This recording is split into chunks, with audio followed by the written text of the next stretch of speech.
Right, we're recording. Okay.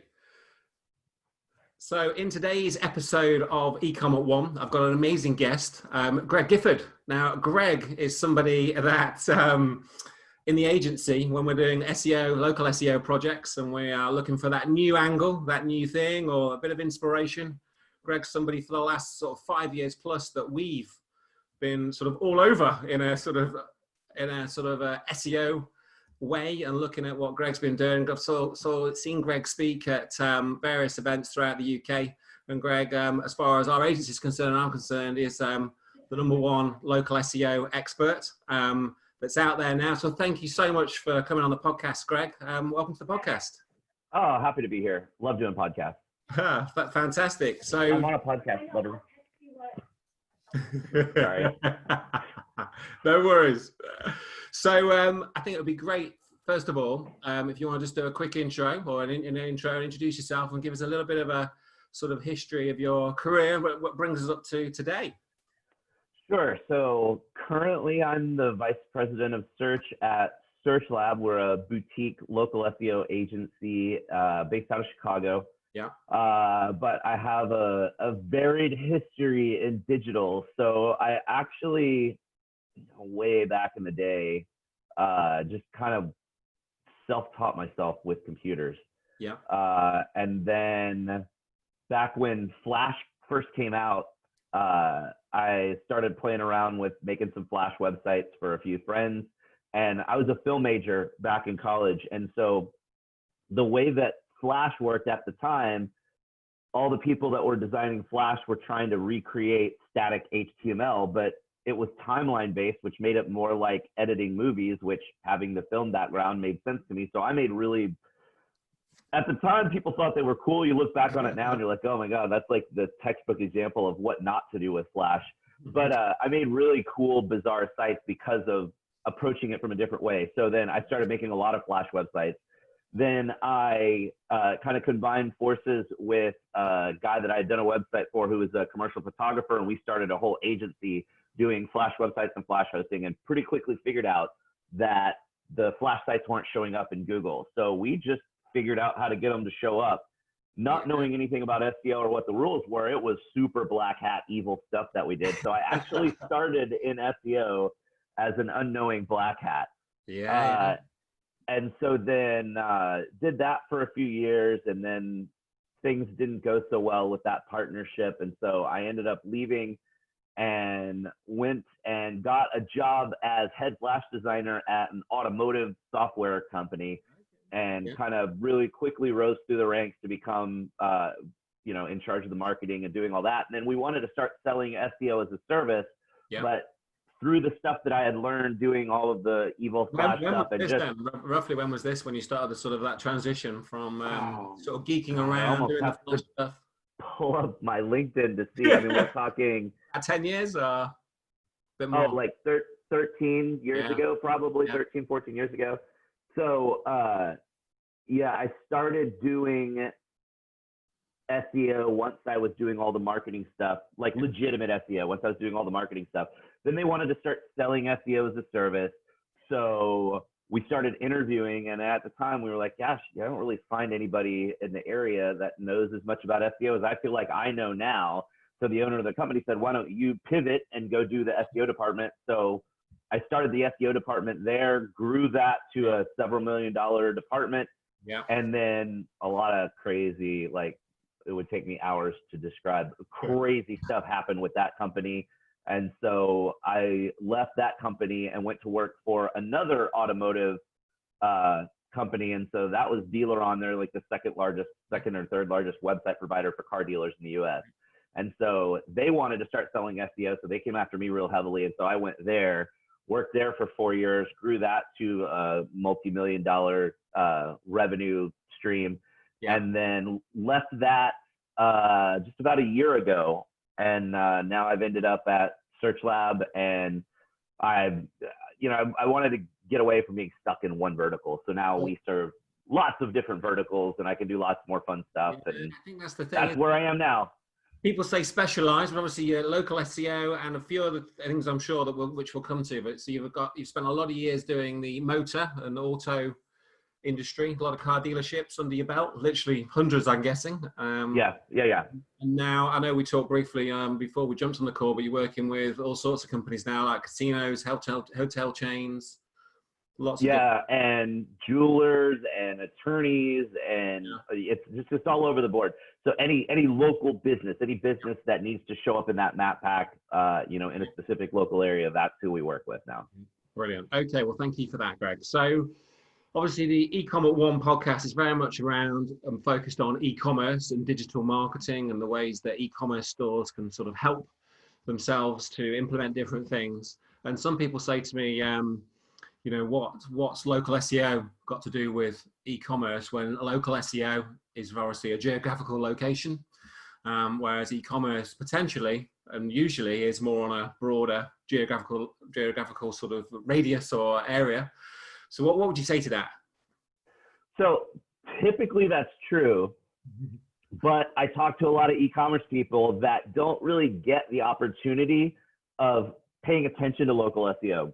Yeah. And how local SEO works, because a lot of people, whatever it is that you're selling online, when you're just 100% e-commerce based, there is a local business, there is a local brick and mortar storefront that is selling the same products that you're selling. Yeah. So you want to compete against, especially over the last year or so, we've seen Google, call it, switch the intent of queries that used to, if you would type in a query, it used to be a full e-commerce query and that's it.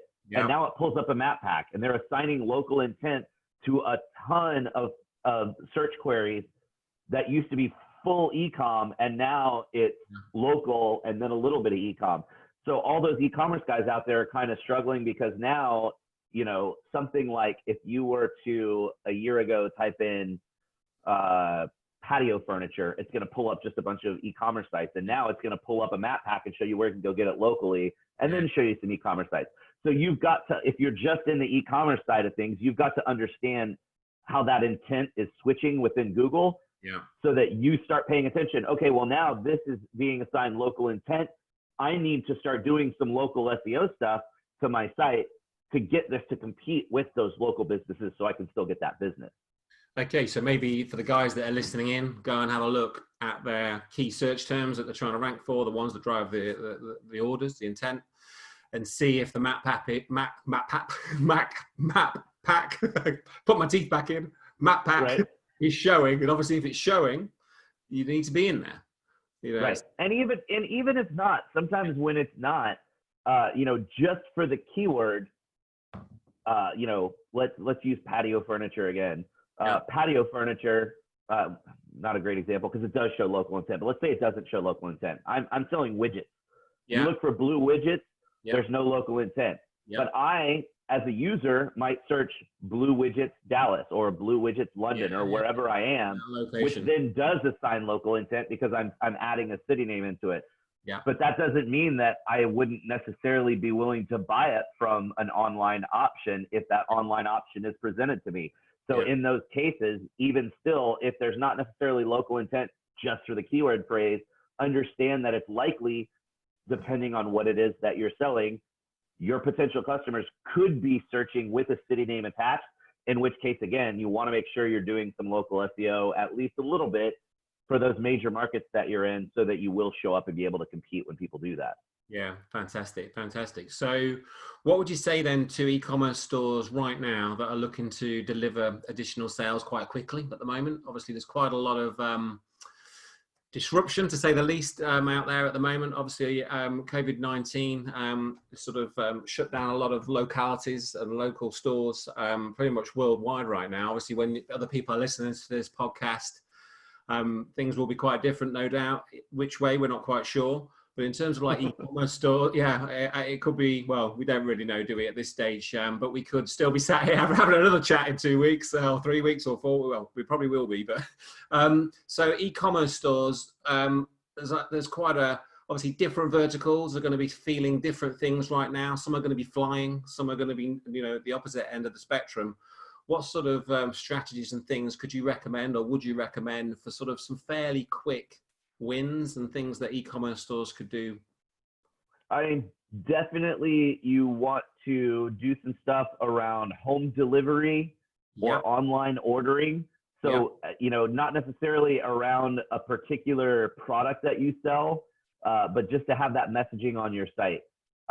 Depending on what it is that you sell, if you're a smaller e-commerce site and you charge shipping, you may want to consider foregoing shipping for now, because if people are looking around for where to buy something and they've got multiple options and everybody's charging shipping and you're not, you're probably going to get it right now because a lot of people are out of work.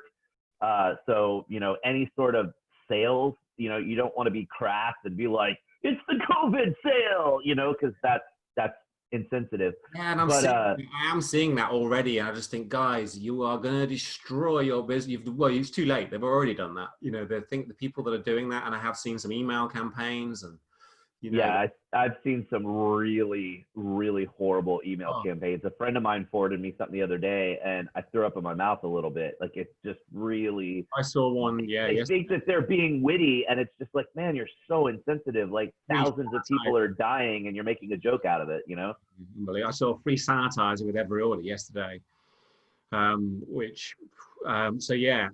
so that local delivery, if that's possible, I think that's a fantastic one. If you can deliver locally, obviously that's a massive concern right now.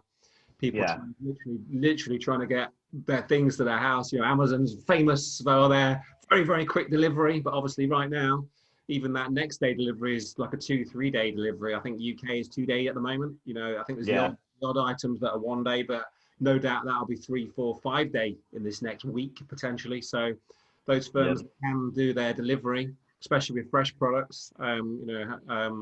Fresh products, get that local delivery, get that.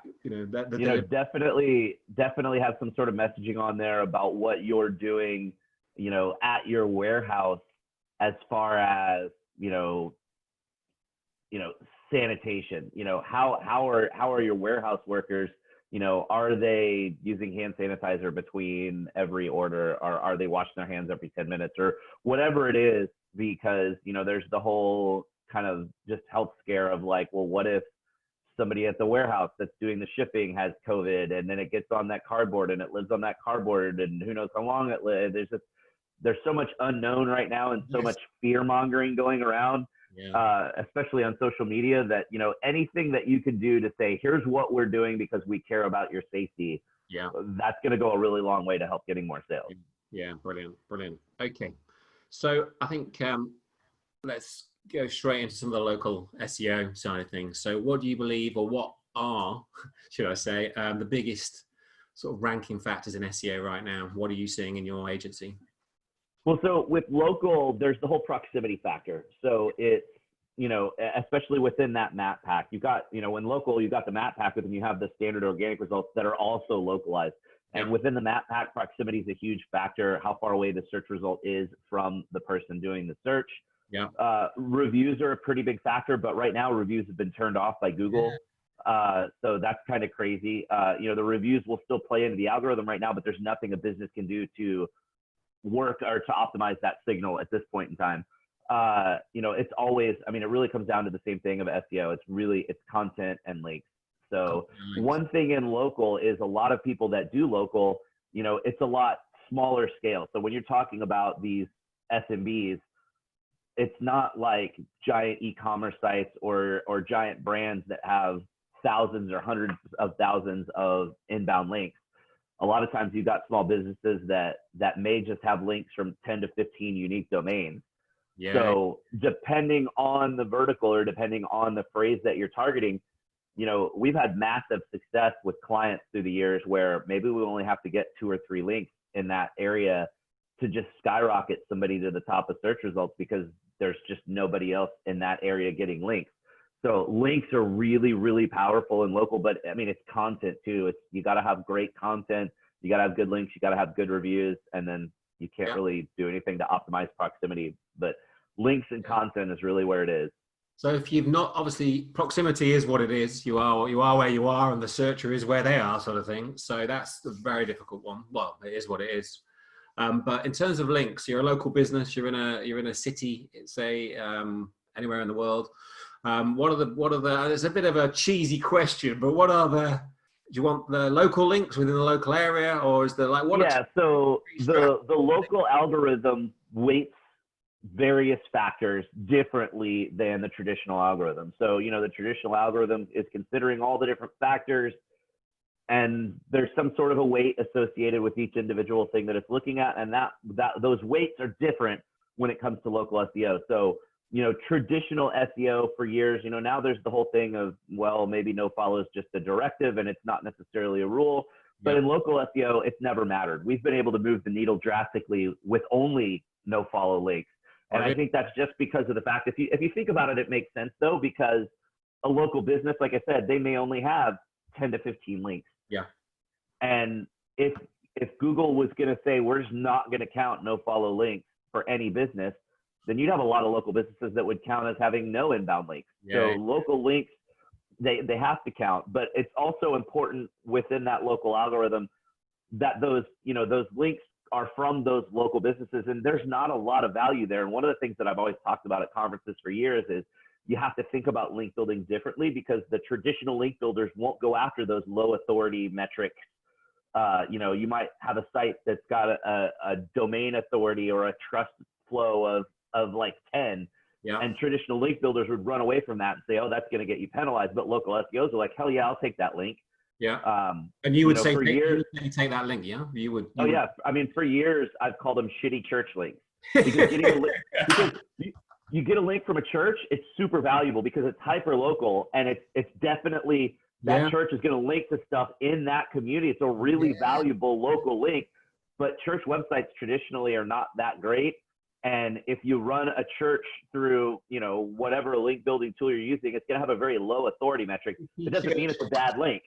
It's just Google weights those links differently. So, and the other thing too, is if you're going after all these high authority links, you have to do traditional link building. We're going to build some piece of content and do outreach and do all this crazy work, where with local links, a lot of times all you have to do is just ask the business what they already do in the community. So if they're involved in the community in any factor, then there's going to be these relationships with other local entities that are already in place that you can get links from very easily.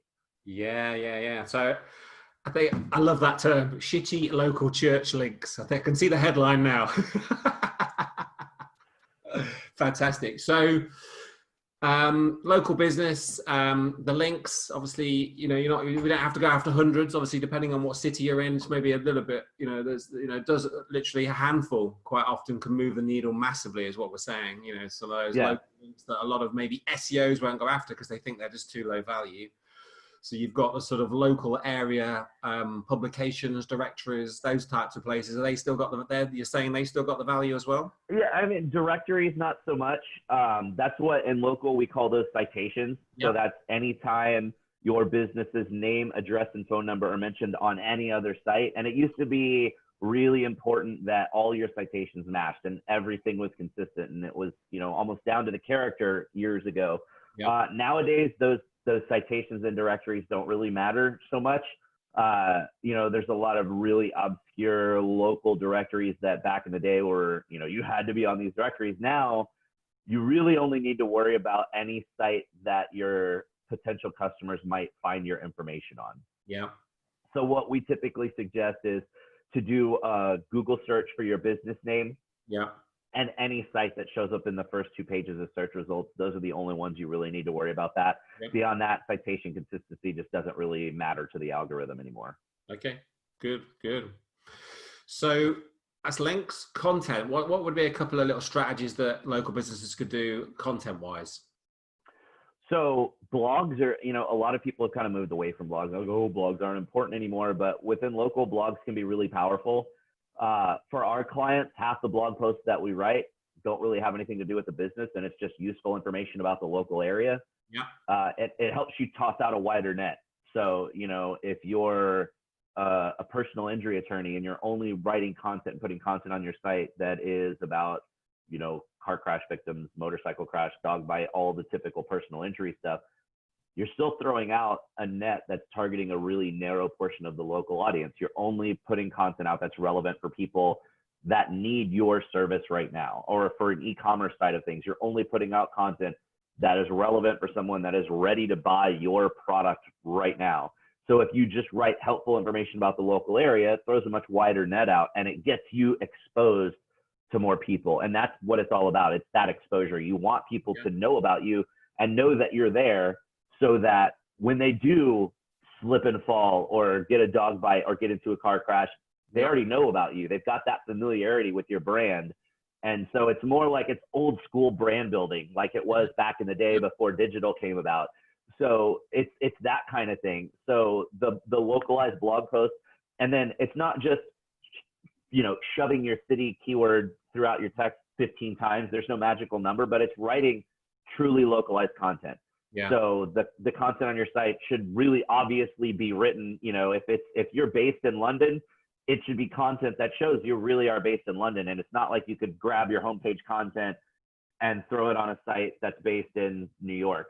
It wouldn't work, because there's too much there. Besides just the word London, there's too many other things there that clearly you're based in that local area. And that's really important to establish that local relevancy. Okay.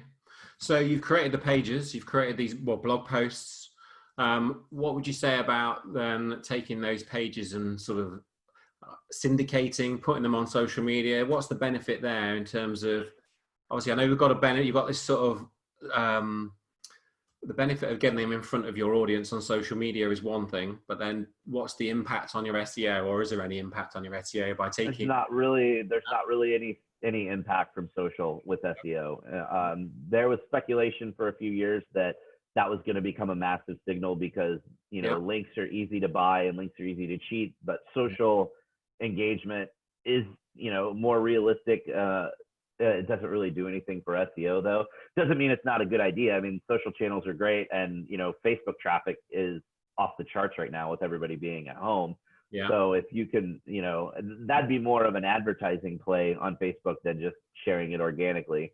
Yeah. But yeah, I mean, share your stuff on Facebook, because everybody's there right now. It has its place, definitely, but it doesn't impact SEO, is what you're saying. Yeah, for sure. Yeah. Okay. Fantastic. So, let's say you're a store that's multi-store. You've got maybe 10 locations. So within Google My Business, you can have multi-store sort of master account where you're logging into multiple locations. Is there any specific tips around managing a lot of stores? Because I know we've got a few people that will be listening to this that I know of that have got a lot of stores as one group of one company or a group of companies. Is there anything in terms of like being able to manage those locations a lot quicker within the back end of My Business, or any specific tips or tricks? I mean, locations. Not necessarily for managing them quicker. If you get to where you've got hundreds or thousands of locations, that's where you might want to look at finding some sort of a management tool that lets you push out to a lot of locations from one spot. But, you know, if you're talking 10, 15 locations, it's not that hard to just log into each one. Yeah. They're all going to be in the one dashboard. But yeah, if there's anybody listening to this that does have GMB, and we're, you know, I don't know how quickly you're going to be posting this, but if we're still in the midst of all of the virus craziness, it's definitely important to get that messaging onto Google My Business. You know, there's a lot of things that aren't working. You know, the reviews are turned off right now. The Q&A section's turned off right now. But get that into your description. Make sure you've got great photos going. Make sure your hours are current. You know, definitely make sure that it's clear that you are open and running business as normal during this outbreak, so that everything, you know, continues to be okay. So if their stores are closed, or let's say they've changed their opening hours, their delivery times have changed, so they need to go into the Google My Business, the GMB, and go in and update. We've been suggesting using the holiday hours feature. So if you go into the dashboard and you click info on the left, and then you go in, and it's the standard place where you're entering business information. Underneath where you enter your standard business hours is a section to enter holiday hours. And that would be where, like, you know, Christmas Eve, you're closed early or whatever. That's what that's meant for. But you can also put in, you enter a date and say what your hours are. So it's better to use those holiday hours right now, because we don't know, because that way it's easier too. If you know that, hey, every Monday, I'm going to go into my 10 locations and set the hours for the week. Yeah. Because you go to your 10 locations and change all of the permanent hours, and, you know, 2-3 weeks from now, everything goes back to normal. Who knows how long it is, 10 weeks, whatever point it is. you're going to have to remember to go and change those back. And if you forget, that might, so it might be easier right now, and that's what we're suggesting at least, is to just use the holiday hours. So we've been going into clients that have adjusted hours and just setting what the hours are for the next 2 weeks, and then giving ourselves a reminder. So you enable, you adjust your holiday hours and enable the holiday hours as now, sort of thing. Well, yeah, because basically when you go to set the holiday hours, you select a single date. So like you would select, what's Thursday, 26, 27, Monday is the 29th. Yeah. Right? Is it whatever? Let's say Monday's the 29th. If it's not, you would go in and select March 29th, and here's what your hours. March 30th, here's your hours. April 1st, here's your hours. April 2nd, here's your hours.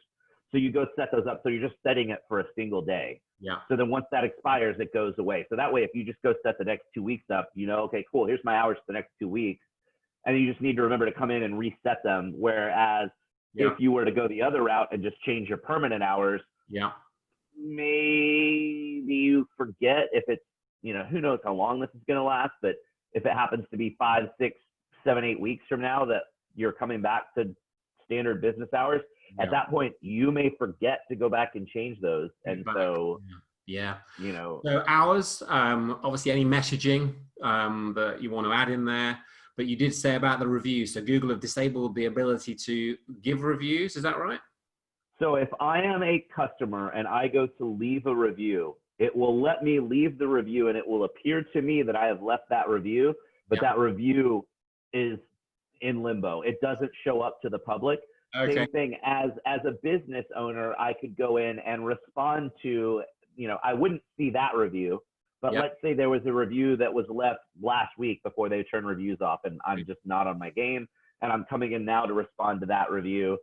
I would see that my response is there because I'm logged into that account, but the public doesn't see that response. So it's just literally so there's a lot of confusion there because users think they're leaving a review and businesses think that they're leaving responses, but they're just stuck and they don't show up. Just on hold, basically. You can reply. They can add a review, but nobody sees it. And then we don't know if it's on hold. We don't know right now. We haven't heard a definitive answer that that customer review that's left that customer sees, does that show up when they turn things back on? Or that response that I've left as an owner that shows up to me but not to the public, does that then show up once things are turned back on? We don't really know at this point right now. So have you heard any other sort of rumors or anything you've seen? Because that's I've never heard of that before. Obviously it's an unprecedented situation. Is there any other thing they may do that may change in this time period? As of right now, I don't know. I think it's really unfortunate that they've turned off questions and answers. Obviously, it was probably getting overloaded with way too much stuff related to the virus, but I know there were a lot of forward-thinking businesses that were loading their own questions in of, are you still open? What are your delivery hours? Are you doing delivery? Things like that. That was really helpful, and now that's gone. So that was one way to really get some information across. You can update your business description, but the description is so much further down in the panel that it doesn't have as much visibility. But yeah, I mean, Google's going around and marking businesses as temporarily closed right now. And sometimes they're marking businesses as closed that aren't closed.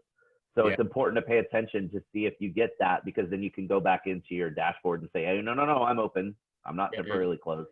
So Google My Business, while we're on that for a minute. So obviously you need an account, you need to claim it, you go in, you fill it all in. Is there anything in that within Google My Business, if we step outside this month or two that we're in, but on a normal trading day, and you've got your Google My Business, obviously you've got your photos, your descriptions, your short name, what are some things in there that sometimes gets missed, or some things in there that are the most important things? What are a couple of tips within Google My Business that you think might help? Definitely the Q&A section is key lately. A lot of people think that the Q&A section is just a messaging platform where if I ask a question, that question goes to the business, but it's really a function of Google Maps. And so it's a community discussion feature. So anyone can ask a question about the business and anyone can answer that question for the business. So if you are a business that does have a GMB listing, once all this gets back to normal, you definitely should be monitoring your listing to see what questions come in and answering those questions. Because when each question can get multiple answers. Yeah. So when the business answers, it says it's answered by the business owner. And then if a question has multiple answers, the answer that shows as the primary answer is the one that has the most thumbs up. Yeah. So as a business, you want to monitor, make sure you're answering the questions, and then make sure you're upvoting your questions or your answers so that your answers show as the primary answers to questions. Another big important thing that gets overlooked is loading in really awesome pictures. Make sure that your pictures are high quality, professional shot images, and that you're changing them out often.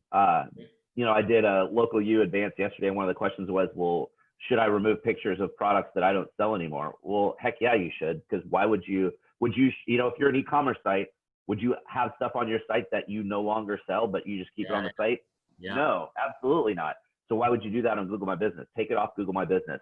And, you know, we've even got some businesses that will do seasonal photos. So if they're, you know, further north in the US, they'll load in pictures in the winter that show what their business outside of the business looks like when there's snow on the ground. And then in the summertime, they get rid of those and put in pictures that show what it looks like when it's nice and sunny. So, you know, the Google My Business for a lot of places, it's the first impression you're going to make with customers. So you want to make sure you've got great photos and all the right information and all the best stuff there to make a good first impression. So probably the guys that are listening in, they need to go and Google their products or even their business name, get their Google My Business to come up as a potential customer view and look at how it looks. You know, quite often you see these grainy logos that have been dragged in from you know, the website or wherever from 5 years ago or whatever, and then no imagery, when clearly they've obviously got no doubt a lovely shop, location, warehouse, people, whatever it may be. So making sure the images are optimized. It's sort of the way you name the images and things like that. Is that relevant or is that old school now? Or, you know, like the naming images? You know, I should have paid attention yesterday. There was a whole session about this, and Joy Hawkins mentioned it, but I was answering an email at the time. I think there's a little, I mean, if you have a file name on an image and you upload that image, it retains that file name in Google. Yeah. So I mean, there might be a little bit there, but again, it's the kind of thing of all of the other hundreds of things that you can do with your website. Yeah, it's a little thing. It's not really going to matter that much. So best practice, sure, put the name in there, but I don't think you should expect too much out of it. Yeah. Okay. So Q&A section is a big is one which I think, to be fair, I very rarely see. You know, in our agencies, we very rarely see people using it. You know, maybe 5% of our clients when they come to us have been using that. So I think that's a great one, Greg. Well, and you can preload questions. A lot of people don't realize that is you don't have to wait for those questions to get asked. You can load your own questions in. So even if you look at your profile and no questions have been asked, it doesn't necessarily mean that that's not a good way to get information across the customer. So we call it a pre-site FAQ page, because with zero-click search, a lot of people aren't going to your website anymore. Yeah. So take the frequently asked questions if you have an FAQ page, or just talk to whoever's answering the phones or whoever's doing customer service and find out what the most common questions are. Load those questions into the Q&A section and then answer those questions. And now, again, better first impression. If somebody is first encountering your GMB and they see those questions and answers, maybe they've got a similar question. They don't have to ask now because that answer is already there.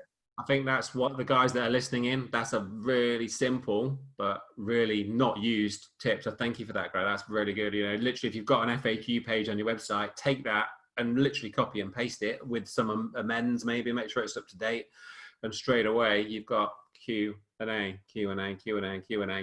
that's relevant to, and I think that's the same on the website as well. Obviously, making sure you've got those Q&As on the website as well. So you've got that sort of unique content around the services, products, locality. Right. So SEO wise, so you've been on this about 15 years, I think, ish. I think we're somewhere there. The unofficial.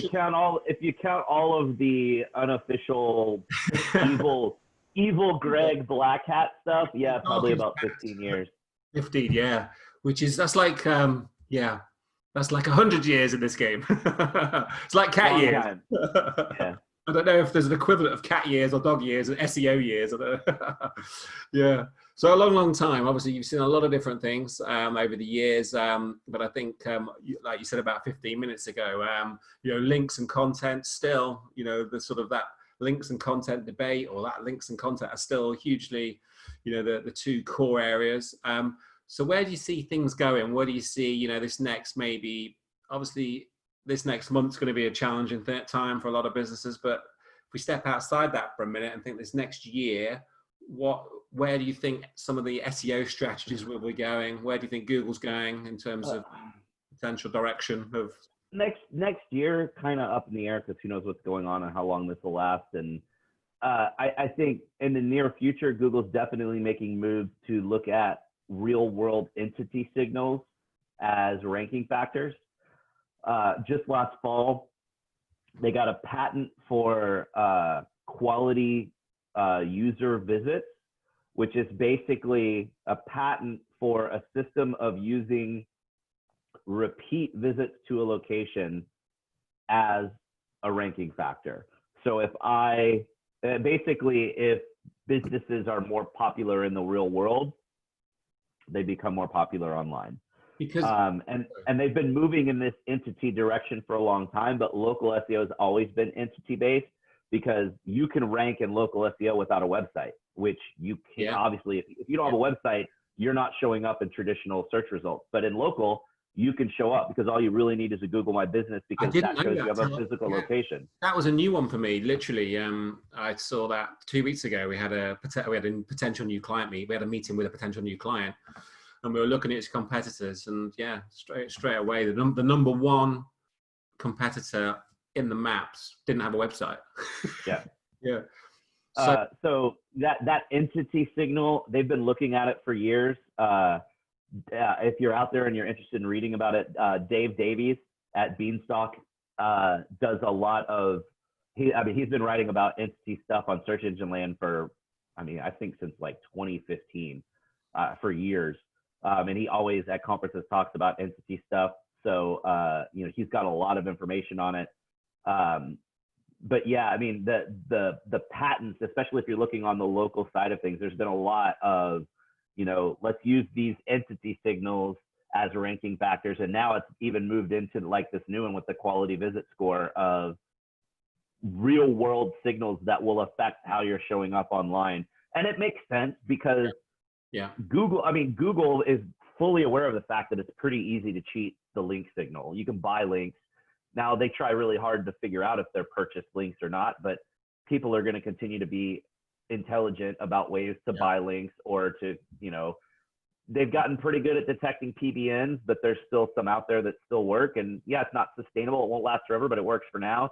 There's always ways to kind of cheat the system, but it's going to be harder to do that in the real world if they're figuring out ways to use real world signals. And they're already doing it now, because they're tracking your location, whether it's an Android device or an Apple device that has Google Maps on it, because that's how they populate. If you look at Google My Business, it has a little graph that says, most popular time today. Yeah, the time of day. And you can see, is it busy now or not? Well, how do they know that unless they're just tracking your location? Which to us as marketers, we're like, okay, cool, no big deal. General public, they're like, holy shit, they're tracking my location, and they freak out, and it's all about privacy. But for me, I don't care. I'd rather they track my location, because then I get a better user experience, because I know when I need to go to the business, because there's no wait at that restaurant or whatever.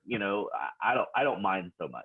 It so makes sense, doesn't it? If you're talking about local search, proximity being a key thing, if they can see that dozens, hundreds, thousands of people are going through that business, in and around that business, and sticking for a length of time in that area. It's scary stuff, but it's good. You can see that. And then I'm interested to see what happens with augmented reality, because I know a lot of people are making a play there, and you've got Google Lens where, let's say I'm on a trip and I'm in London and I want to get some fish and chips, and I'm walking down the street and I see a couple of pubs next to each other, and I'm like, I wonder which one has better reviews for their fish and chips. And I just pick up my phone and do this, and I'm not conducting a search.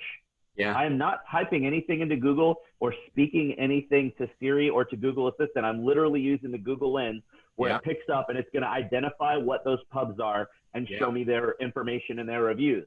So that's a whole different kind of approach to things, where now all you're doing is holding your camera up and looking at the real world based on where you are, Yeah. and getting information about that stuff without technically conducting a search query. That's incredible. What happens there? You know, I don't know. I think that's still fairly far away, but you know, we all know that, you know, they had the whole Google Glass thing that didn't work out because it was big and ugly and chunky, but they're working on that stuff, and they're working on the contacts that just, you know, it's just on your eye and you can get that. So, you know, we're getting into that kind of Star Trek biotech world that, you know, I don't think that stuff's a year away, but, you know, 10 years from now, who knows how things are going to work and what devices we'll be using. Yeah, fantastic. So, slight tangent now. What's your thoughts on email marketing for e-commerce and local businesses? You know, I think email marketing is still incredibly powerful if you do it right. Now, a lot of people aren't doing email marketing, but, you know, email marketing still works if you do it right. It's really powerful. You know, you get a great open rate still. You know, you can lead people directly to, you know, get them to click on something that takes them to your site, and then you're able to retarget them and do all the other things that you want to do. I mean, I'm a big fan of email. Yeah. I think I've asked that question a few times, and obviously I've had a very similar answer. But the amount of stores that we see that just really aren't implementing anything.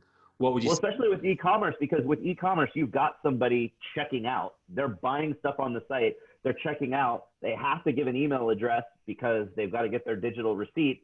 So you've got more so than a business that doesn't do e-commerce and just deals with clients in the real world, customers in the real world, where you just kind of have to collect those email addresses to get permission. You're inherently getting that on e-commerce sites, and you do that on e-commerce, and there's your customer list. This isn't just like a car dealership where you've got a list of everybody that's bought a car from you in the last 10 years, and you can send out an email and hope that some of those people are ready to buy. Depending on what it is that you're selling on your e-commerce site, it might be something that people buy every couple of months every, you know, and you've got a list of these are people that already bought from you. This is a killer way to get these people to come back and buy more. Yeah. Brilliant. So I've got to go back to SEO again. Obviously, you've got to make the most of it. So obviously you worked on a lot of different campaigns, a lot of car dealerships, jewelry stores, jewelry brands, hotel chains. Have you got one particular campaign? And I know it'd be difficult to maybe go into certain details because of confidentiality and whatnot, but what would be maybe some of the best results on one particular campaign, or a campaign that you can talk about, and some of the things that you did that really sort of moved the needle on that campaign and made it work? I mean, we had a fun story. So this was several years ago. We had a car dealership that signed up for our service, and they had a page on their blog that had been done by a previous agency, and it was a VW dealership.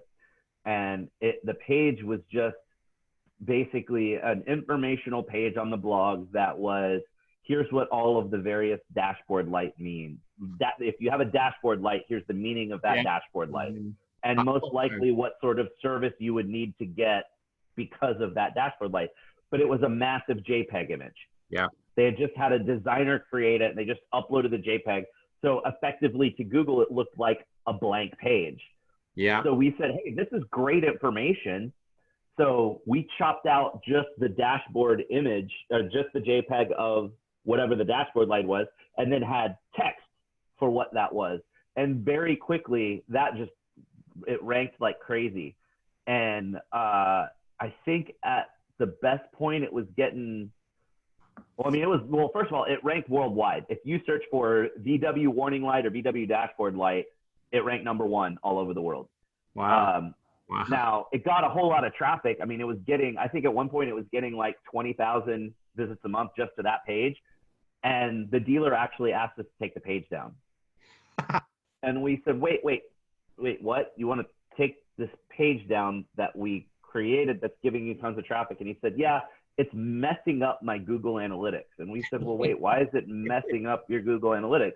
And he said, well, you know, it's traffic that's not converting. And we're like, well, yeah, because it's not meant to convert. This isn't to buy a car. This is to provide information that would potentially drive service traffic to your business. And he's like, yeah, but you know, it's getting like 20,000 visits, and it's stuff from the UK and from Spain and from France, and those guys aren't coming. And so we want to take it off. And we said, well, how about, you know, first of all, let's look. And, you know, like 10% of the traffic is local traffic, which means that's 2,000 people a month in your local area that are seeing this page that are potential service customers. Who cares if there's another 18,000 that are international? He said, no, it messes up my analytics. And we said, okay, cool. How about we give you a filtered view of analytics that just doesn't look at this page. It cuts this page out, and then your analytics. No, because I want the default. And they kept fighting with us. Finally, the guy ended up leaving, not because of that, but the whole dealer group made a choice to go with a different provider for website and for everything. So they left us. And then as soon as he left, he took that page off of his blog. So we put it up on somebody else's blog, and it ranked well too. And then that guy ended up leaving, and I don't work there anymore, so I don't know what's going on. We have to go look. I don't know if that page still ranks or not. But yeah, I just thought that was crazy that we had a page that ranked that well worldwide, and they wanted us to take it down. But yeah, we've had other situations where, you know, the standard kind of answer to the question of, well, how long till I see results? You're usually saying, you know, the safe answer is 6 to 8 months. You'll see some upticks. But what you would count to be really good results, you're probably looking at 6 to 8 months of good SEO before you see that. Yeah. And then we've had clients that, you know, the second month we've doubled their traffic. So it just really depends on the vertical. You know, we've had some verticals where we come in and, you know, if it's a jewelry store in northern Indiana and none of the competitors are doing any SEO, you can come in and do just a little bit and it just skyrockets really quickly. Yeah, so very depending on the locality, the competition. Yeah. Yeah, for sure. Yeah. Okay, that's brilliant. So, where would you must have seen, I would say, a lot of horror stories or a lot of things over the circa 15 years with SEO. What would you say is one of the main things that people do wrong when it comes to their SEO strategy? What are some of those? They don't do it at all. Yeah. No, mostly I would see just really bad content. The content just where you read it and it just doesn't sound like it was even written by a human because they're so worried about stuffing in keywords. You know, or just not enough of it. You know, a page where they've got a page on their website and it's 2 sentences. You know, oh, hang on one second. I'm homeschool going on downstairs. Keep them going. Answer. Crack the whip. Yeah. So yeah, just bad content. I see so much bad content. Yeah. You know, a lot of people don't do link building. I think that's pretty big, especially within local. Just lots of people, especially within local, most SMBs out there don't have an agency that they're working with. They don't do SEO because maybe they know about it, maybe they don't. They just know they need to have a website. They know they need to have a GMB, but they're not really actively doing anything. And one of the most important things is link building. And there's so many, even businesses that know about SEO and do SEO. There's a lot of SEO agencies that don't do link building. Yeah. And it can make, you know, especially like I said, especially in these smaller, you know, SMB niches, it can make such a massive difference so quickly. Yeah. So so they're either doing nothing, or they're doing crappy content, or they're doing no link building. So it sort of comes back to doing nothing or doing something badly, pretty much. Yeah. Okay. So in terms of sort of training out there for the guys that are listening in and sort of resources, I know that you are literally around the world every other week. I think it seems, you know, when we jump on YouTube, we jump on the various big conferences. That's how I've got to know you over the years, and that my team have got to know you. And you're sort of, like I said at the beginning, our go-to resource for local SEO. A lot of different conferences, a lot of different training courses out there. What would you say some of the better sort of SEO trainings to the guys that are listening, and what are some of the better conferences that people can go to or listen to online? Yeah, I love Brighton SEO. I've been going. I mean, this whole virus thing made them cancel the one next month. Yeah. So it breaks my streak, but I've been coming over to Brighton SEO twice a year for I think 6 years now. 5 years for sure, maybe 6. I love that conference. It's great. The whole SMX series is great. PubCon's awesome in the US. Yeah. I'm disappointed we were supposed to do PubCon in London this year because it's the 20-year anniversary, but with the virus thing, that's not going to happen. Yeah. Geez, what else is good out there? Ungagged. I liked Ungagged a lot. That's Vegas. Well, there's a few, isn't there? They go all over. This year they're doing it in New York instead of in Vegas. Yeah. But they do one in London every year as well. What I like about that one is they've locked it down where it's an absolute maximum of 500 attendees. So there's a lot more of an opportunity for attendees to kind of mingle with the speakers and get to see the speakers on a one-on-one basis because it's just a smaller group. Where, you know, Brighton SEO, I think, was like 6,000 people last October. So it's just massive. And you may not even be able to talk to a speaker because there's just so many people there. And that's, you know, I think the biggest value from a conference isn't necessarily the sessions that you're sitting in. It's the conversations that you have with other attendees or especially with speakers at the pub that night. Yeah. You know, I think that's incredibly valuable. Yeah. You know, and then there's a lot of regional conferences too. You know, the little regional meetups. You know, like I know in the UK, Andrew Optimizy does his little Optimizy meetups. Those are great.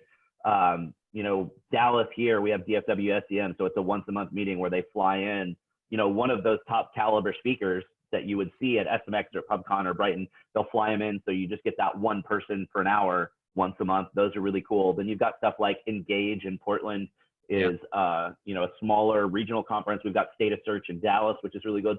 So there's a ton of opportunities out there if you really look. Yeah. And then, you know, I do a weekly video series called Local Search Tuesday. So it's quick 3 to 5 minute videos on the Search Lab website. And then I'm on the SEM Rush Academy. Yeah. So SEM Rush Academy puts out these educational videos where I was actually the first instructor they ever had. And so the first course I did is just the fundamentals of SEO, and it's a 4-hour long course. Yeah. And then once you're done with the course, you can go do a test and get a little certificate that says that you did it. Yeah. But now they've started doing shorter courses where those courses are like hour-long courses. So I've done, I did a keyword research, backlink management, mobile SEO, and something else. Oh, and local SEO. They're just about to release my local SEO course. So course-wise, training-wise, SEM Rush, great resource. Lots of longer ones, but also those hour, and then you can test how well you've been listening because you can do a little certificates, can't you, at the end of them? So SEM Rush, great resource, and I think they've got their own podcast, I think, as well, haven't they? And they've got the webinars. Yeah, I've been on several podcasts and webinars for them. They're really big on providing free information and podcasts and webinars, and you know, all the Academy courses are free. So they're great. They really want to help educate the community. And there's other trainings too. Moz has a great like guide to SEO, or you know, beginner's guide to SEO. Yeah. So there's a lot of stuff out there. I think they've made them all, you know, if you look, there's plenty of information out there to learn these things. Yeah. Okay. Fantastic. So last couple of questions, Greg. So with SEO and you know, the content, the links, the research, the local, there's a lot of different tools that are out there, a lot of different tools, and sort of I think each SEO has a similar tool stack. Quite a lot of tools I think are extremely popular across the sort of SEO industry. But what's your go-to tool set? You know, if you're working on a local SEO project, an SEO project, an e-commerce project for a local company, what's your go-to tool set? We really love Places Scout. It's a really robust tool set for local SEO. So we love Places Scout. I'm a big fan of Stat Analytics for rank tracking. Yeah. Stat's really awesome. Bright Local and Whitespark are also great local SEO tool sets that have some amazing stuff. So we use both of them. Obviously we use SEM Rush. Yeah. Majestic and Ahrefs for links are great. Yeah. I think that's pretty much what our stack is. What do you use? Let's say we talked about content. You've got to write a content page on your local business. What tool do you use to sort of create that to analyze maybe the people that are ranking already on the content wise, or the pages are ranking already, to then decide what style, length of content that you need to create? Is there any tool specifically for sort of analyzing content and then giving you the ideal page needs to be a blog post and it needs to be this many keywords? I don't necessarily buy into the whole, yeah. There's a certain, yeah. Or keyword length. I mean, it's really more about looking at the intent of the search query, yeah, and writing the best answer for the intent of that query. Yeah. So just because you have a competitor who has a 1,500 word blog post, yeah, doesn't mean that you have to write a 2,000 word blog post to outrank the guy. You could write a 1,000 word blog post or a 750 word blog post that answers the question better. Yeah. So it's more about the quality of the content than the length of the content. Research behind the content to know what intent and what to write about, which is more related. Yeah, because maybe maybe it only takes the ideal, just for the sake of example, the perfect post to answer that specific phrase's intent is 800 words. Yeah. But somebody writes 1,500 words because they think they need to write a longer post to rank for it. Yeah. It's like you're in high school and you're trying to sound like you're a better writer than you are, and you just add a bunch of extra crap in there. Yeah. You don't need that. It's write the best answer. Yeah. And then write the best answer and get some links to it so that it's more relevant and more powerful, and that's what you do. Yeah. Fantastic. Right. Final question, Greg. All right. You ready? I don't know. It's almost like you're asking me that like it's going to be a curveball, and maybe I should strap in. No, it's not. I promise. So I like to always finish on a book recommendation. It doesn't matter what it is. It doesn't have to be SEO. It doesn't have to be. It can be anything. As a individual, what would be the book choice or a book choice that you would recommend, or what are your sort of favorite books right now? There is an author called Peter V. Brett. And he wrote a series of 5 books called The Demon Cycle. I'm awful for book recommendations. I do not read business books whatsoever, or marketing books or management books. If I'm going to take the time to read, I read a lot. I read very fast. But if I'm going to read, I need to escape. So this series of books might be the best books I've ever read. Wow. Amazing. By far the best world building of anything. Yeah. I got turned on to him by a guy at Dealeron that I worked with. And I started reading them, and I blew past where he was. And so I had to wait for him to catch up so that I just had somebody to talk about it with. So and the guy just released the last book like a year ago. So it's great, because I hate when it's like, Game of Thrones right now. I've been waiting for 10 years for the next book to come out. I burned through all the other ones. I started reading the series before the show came out, but then now you're waiting. We've all been waiting for wins. If you're a person that's reading the books, you've been waiting for 10 years for that next book to come out. Yeah. So, whatever. This one, so great. So good. And I read through the first 4 and then had to wait like a couple of months for the last book to come out, but the last book came out. And then now I actually heard a rumor that the guy's working on another series of 5 books that's set like in the future. This is like your new Game of Thrones then. You see it right up. Way better than Game of Thrones. Like, wow. It's like, I can't tell what's, hold on, I'll see what the first one is called, in the US it's called The Painted Man, but I don't remember I think in the UK in the UK it's The Painted Man, in the US it's The Warded Man. But it's, man. Okay. So good. That's going to go on the straight in the Amazon. I would say Prime. It'll be here in 3 weeks. But they're massive books. So I used to do audiobooks. When I worked at the last gig, I had to drive to work every day. Now I work from home. But when I had to drive to work every day, I had a 30-minute commute there, 30-minute commute home. So I would do audiobooks. And so most audiobooks are, maybe 10, 12, 15 hours. I think the last one in this Demon Cycle was like 42 hours. Like, they're huge. huge Wow. books, but they're so Whole nother good. level. Whole nother level. So you're gonna have to wait probably another 6 years for the TV series, the Netflix, the Sky or whatever. Yeah. Yeah. Okay, well, thank you, Greg. That's been amazing. So much value, so many tips, so many things there that the listeners can go away and implement. If the guys that are listening want to find out more about you, obviously we've mentioned a few of your sort of the resources, etc. But where's the best place to find out more about yourself and your agency? It's searchlabdigital.com. Super easy. You know, you can find out more about me on Twitter. That's kind of my social platform of choice. I live tweet a lot of conferences when we have conferences going. It's just at Greg Gifford. Yeah. And then, you know, obviously you can email me. It's just Greg at SearchLab. And we just rebranded to SearchLab Digital. So it used to be SearchLab Chicago because somebody else has just searchlab.com. So email address is still, it's just Greg at searchlabchicago.com because we're getting those switched over this week.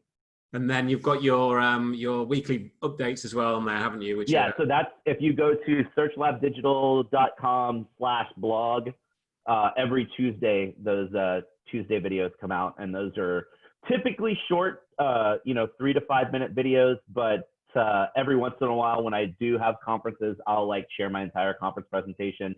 And I like to do, if you go back and look at past videos, at conferences, I will grab speakers and just get one quick tip from like 15 or 16 different speakers. Your so those are pretty cool too. decks are a work of art.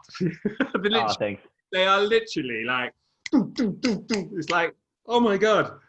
It is literally like, how do you do that? It's like, it's so and crazy fact, I don't have any live text in PowerPoint because every slide is a JPEG that I create in Photoshop.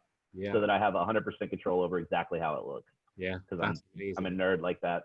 You must spend a lot of time preparing for these. Obviously, you're doing. You said you got 25 conferences planned. I had 22 scheduled this year. I'm sure that there's more later this year that I know I would be doing. It's just they didn't.